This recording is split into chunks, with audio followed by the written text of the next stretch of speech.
இது ஒரு 50 litre air cooler. இந்த ஏர் கூலர்ல ஃபேன் மட்டும் ரன் ஆகுது, ஆனா தண்ணி வரல. தண்ணி வராததுக்கு ரீசன் இதுல இருக்கக்கூடிய பம்ப் ஃபங்க்ஷன் ஆகாத காரணம் தான். சோ என்ன பிரச்சனை அப்படிங்கறத கழட்டி பாத்துருவோமா? முக்கியமா இந்த ஏர் கூலர்ல ஷாக் அடிக்குது அப்படின்னு கஸ்டமர் கம்ப்ளைண்ட் பண்ணியிருந்தாங்க. காரணம் இந்த பம்ப் கம்ப்ளீட்டா ஷார்ட் சர்க்யூட் ஆகியிருக்கு. ஆக்சுவலா இந்த பம்ப் ஷார்ட் சர்க்யூட் ஆகி குபுகுபுன்னு புகை வந்துச்சு. சோ அந்த வீடியோ கிளிப் மிஸ் ஆயிடுச்சு. சோ அதனால விசிபிள் பண்ண முடியல. இந்த பம்ப் தண்ணிக்குள்ளே தான் இருக்கும். சோ ஷார்ட் சர்க்யூட் ஆனதுனால தண்ணி ஃபுல்லாவே சப்ளை பாஸ் ஆயிருக்கு. சோ அதனால தொட்டாலே பாடியில ஷாக் அடிக்குது. இந்த ஏர் கூலர் வாட்டர் ஸ்டோரேஜ் பண்ணிருக்கு. அந்த டேங்கை பார்த்தாலே தெரியும், ரொம்பவே அழுக்கா இருக்கு. இப்போ அந்த டேங்கை முடிஞ்ச அளவுக்கு க்ளீன் பண்ணிட்டு தான் நம்ம மறுபடியும் வாட்டர் பம்ப் புதுசா மாத்த போறோம். ஏர் கூலர் யூஸ் பண்றவங்க அட்லீஸ்ட் வீக் வைஸ் ஆகுது தண்ணி ட்ரைன் பண்ணிட்டு க்ளீன் பண்ணிட்டு மறுபடியும் ஃப்ரெஷ்ஷா வாட்டர் வருது நல்ல விஷயம். இல்லைனா இந்த மாதிரி அழுக்குகள் சேரக்கூடிய வாய்ப்புகள் அதிகம். இப்போ நீங்க விஷுவலா பார்த்தாலே தெரியும், அதுல இருக்கக்கூடிய அழுக்கெல்லாம் ட்ரைன் பண்ணி நம்ம வெளியே எடுத்துட்டோம். முடிஞ்ச அளவுக்கு க்ளீன் பண்ணியாச்சு. இருந்தாலும் இன்னும் கொஞ்சம் வீட்டுக்கார அக்கா பிரஷை வச்சு நல்லா க்ளீன் பண்ணி தேய்ச்சிக்கிட்டு இருந்தாங்க. ஸோ நீங்க தேய்ச்சிட்டு இருங்க, நான் பம்ப் அன்பாக்ஸ் பண்ணிடுறேன்னு சொல்லிட்டு அன்பாக்ஸ் பண்ணிட்டு இருக்கேன்.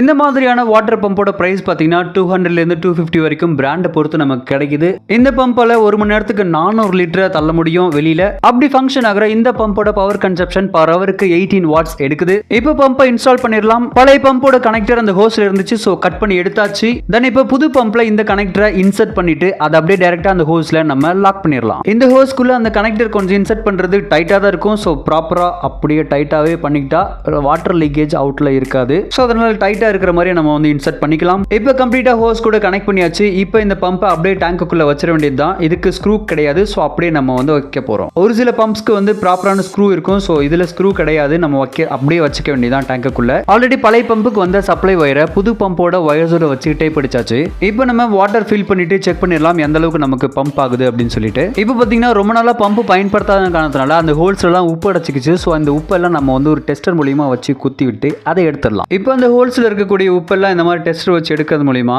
கம்ப்ளீட்டா கிளியர் ஆகுது. மறுபடியும் நம்ம வாட்டர் பம்ப் ஆன் பண்ணும்போது ப்ராப்பரான வாட்டர் டெலிவரி இருக்கு. சோ அவ்வளவுதான், வாட்டர் பம்ப் ப்ராப்பரா இன்ஸ்டால் பண்ணியாச்சு. இப்போ சைட் டோர் சப்போர்ட் அதுக்கான ஸ்க்ரூ போட்டு லாக் பண்ணிடலாம். எல்லா விதமான ஏர் கூலர்ஸ்க்குமே இந்த மாதிரி பம்ப் மாத்துறது சேம் மெத்தட் தான். இப்போ நம்ம ப்ராப்பரா பம்ப் மாத்தியாச்சு. சோ வாட்டர் டெலிவரி ப்ராப்பரா இருக்கு. சோ கஸ்டமர் சாட்டிஸ்ஃபை ஆயிட்டாங்க. அவ்வளவுதான், இந்த வீடியோ முடிஞ்சு போச்சு. இன்ஃபர்மேஷன் பிடிச்சிருந்தா லைக் பண்ணி ஷேர் பண்ணுங்க, சப்ஸ்கிரைப் பண்ணுங்க. தேங்க்யூ.